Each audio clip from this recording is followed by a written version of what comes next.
प्रकारचं वॉशरूम आहे. तर याचा म्हणजे वेगळं पण काय, याचा उपयोग जनरल वॉशरूमपेक्षा काय वेगळं पण आहे? याच्यामध्ये बाय टॉयलेटचा वापर केलेला आहे. बाय टॉयलेट आणि व्हॅक्यूम टॉयलेट.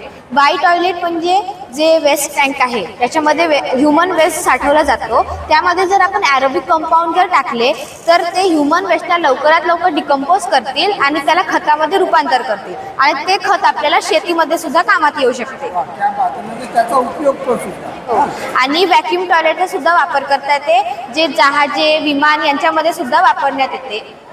यामध्ये जे आपण जर पुश बटन दाबलं आणि पाय मुलीनं रात्रवाणी म्हणजे रात्रीच्या याच्यासाठी जनरली काय असतं, बाहेर अंधार असतो आणि त्याच्यामध्ये मग महिला आणि ज्येष्ठ नागरिक लहान मुलं अडचण जाते. त्यामुळे या मुलीने शोधून काढली. चाल तुला ही कल्पना कशी सुचली?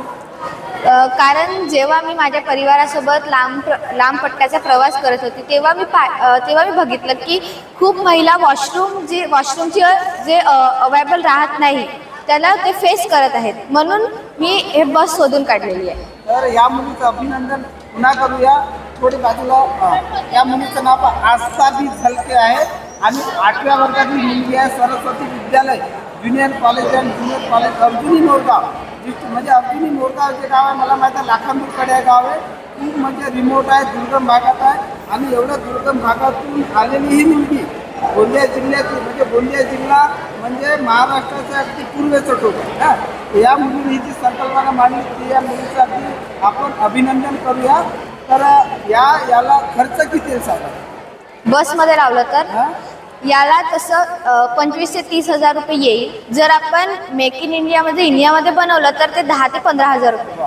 आणि तुला याच्याबद्दल कोणी गायडन्स वगैरे केलेलं आहे? माझे सायन्स टीचर. आई वडिलांकडून काही सपोर्ट वगैरे यायला सहकार्य वगैरे? हो. तर तुझे आई वडील काय शिकलेले आहे, म्हणजे शिक्षण काय झालं तुझ्या आई वडील? 12th pass. आणि जॉब काय करतात? ते धर्मदाय आयुक्तमध्ये पहारेकरी आहे. वा. तर तुझं खूप खूप अभिनंदन. आणि मी सर्वांना अशी विनंती करतो की या मुलीच्या या प्रकल्पाचा आपण